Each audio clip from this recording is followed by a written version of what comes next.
Hello everyone. इस video के माध्यम से हम लोग जानने वाले हैं स्टोरी ऑफ इंग्लिश के थर्ड चैप्टर ओल्ड इंग्लिश के सभी इम्पोर्टेंट ऑब्जेक्टिव क्वेश्चंस। यदि आप बिहार बोर्ड के स्टूडेंट हैं, चाहे आप आर्ट्स साइंस या कॉमर्स के स्टूडेंट ही क्यों न हैं, ये सभी क्वेश्चंस आपके लिए बेहद ही इम्पोर्टेंट होगा और सभी किसी न किसी वर्ष में पूछा हुआ क्वेश्चंस हैं। आइए हम एक एक करके सभी क्वेश्चन का आंसर कर लेते हैं। एक नंबर जो क्वेश्चंस है, क्वेश्चन कह रहा है the period of old English lies between AD dash, अर्थात ओल्ड इंग्लिश का जो पीरियड है कब से कब तक ये वेरिड कर रहा था, हम उसको जानेंगे। तो याद रखना, इसके लिए राइट ऑप्शन हो जाएगा option number C 449 to AD 1066।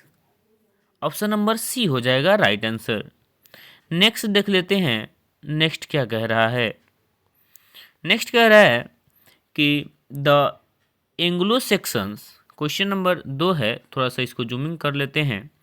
Question number जो 2 है वो कह रहा है the Anglo Saxons were dash people, Anglo Saxon कहाँ के लोग थे। तो याद रखना, Anglo Saxon were Germanic people, ये जर्मन लोग थे। ऑप्शन नंबर सी हो जाएगा 2 के लिए भी राइट ऑप्शन। आइए 3 नंबर क्वेश्चन का आंसर देखते हैं कि how many dialects of old English. याद रखना, ओल्ड इंग्लिश के जो डायलेक्ट्स हैं, बोली है, वह 4 थे, अर्थात ऑप्शन नंबर इसका भी सी हो जाएगा 4। 4 नंबर क्वेश्चन का आंसर देख लेते हैं the period of old English starts from dash, अर्थात ओल्ड इंग्लिश का जो पीरियड है, वह दौर था, वह कब से शुरू माना जाता है।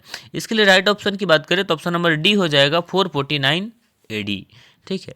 5 नंबर जो क्वेश्चन है उसको भी देख लेते हैं। The major influences on old English was Latin and dash, अर्थात ओल्ड इंग्लिश के समय का सबसे इम्पोर्टेंट जो प्रभावित करने वाला जो बात था या भाषा था, वह लैटिन था और स्कैंडिनेवियन था। ऑप्शन नंबर बी हो जाएगा स्कैंडिनेवियन। आइए 6 नंबर क्वेश्चन का आंसर देख लेते हैं। The Anglo Saxons belongs to dash tribe, याद रखना, एंग्लो सेक्शन जो लोग थे वह जर्मनी के ट्राइब थे। ठीक है, यह जर्मनिक ट्राइब थे। ठीक। 7 नंबर जो क्वेश्चन है उसका आंसर देखते हैं। क्वेश्चन कह रहा है कि the English language is dash than Sanskrit, याद रखना यंगर, ऑप्शन नंबर बी हो जाएगा English language is younger than Sanskrit. ठीक है।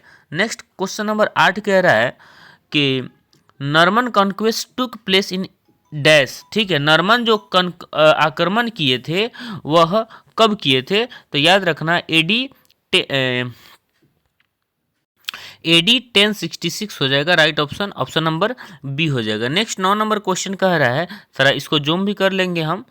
9 नंबर जो क्वेश्चन है वो 9 नंबर क्वेश्चन कह रहा है कि which one of the following is not the dialects of all English. ठीक है, फिर से एक बार क्वेश्चन पढ़ लेते हैं कि which one of the following is not dialects of all English. ठीक है।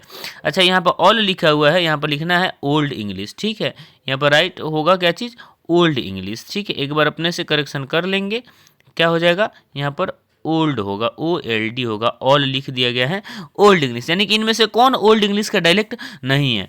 ठीक है, तो याद रखना मर्सियन ओल्ड इंग्लिश का डायलेक्ट है, नॉर्दम्बरियन भी है, ठीक है, और केंटिस भी है, नॉर्दर्न नहीं है। ऑप्शन नंबर सी, इसके लिए राइट आंसर क्या हो जाएगा, ऑप्शन नंबर सी हो जाएगा, 9 का सी।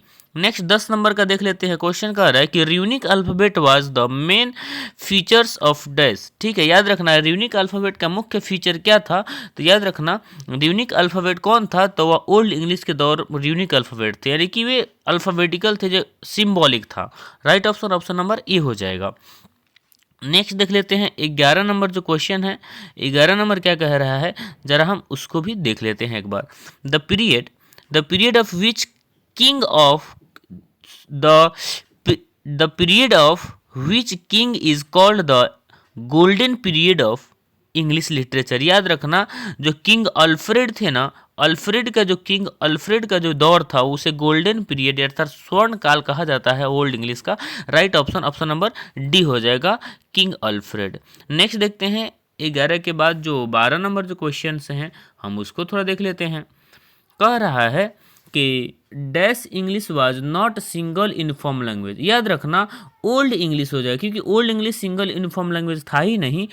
ओल्ड इंग्लिश के पास 4 डायलेक्ट्स थे, ओल्ड इंग्लिश के पास 4 ठो डायलेक्ट्स था। नेक्स्ट देखते हैं, नेक्स्ट क्वेश्चन क्या कह रहा है, क्या नंबर 13 नंबर कह रहा है कि how many manuscripts of old English that have survived. याद रखना ओल्ड इंग्लिश के समय में 4 गो मैन्युस्क्रिप्ट थे। मैन्युस्क्रिप्ट का मतलब होता है हस्तलिपि। ऑप्शन नंबर सी हो जाएगा 4। ठीक है, 14 नंबर जो क्वेश्चन हैं हम उसको भी देख लेते हैं एक बार। 14 नंबर जो क्वेश्चन है क्या कह रहा है कि old English is known also as dash. इसके लिए राइट ऑप्शन हो जाएगा Anglo Celtic English. Right option option number C हो जाएगा। ठीक है, यहाँ पर 2 सब्जेक्टिव क्वेश्चंस भी दिया गया है। क्वेश्चन कह रहा है कि name 4 dialects on old English, next name 2 major influence on old English. यदि आप 3rd चैप्टर पढ़े हैं तो इसका आंसर कमेंट बॉक्स में जरूर लिखिएगा, और अगर आप नहीं पढ़े हैं तो आपको डिस्क्रिप्शन बॉक्स में इसका लिंक दे दिया गया है, और साथ ही साथ आप प्लेलिस्ट खोल कर देखिए, 3rd चैप्टर पढ़ाया गया है, उसको पढ़िए, सभी क्वेश्चन आंसर डिले हो जाएगा। बाकी वीडियो देखने के लिए धन्यवाद। Best of luck.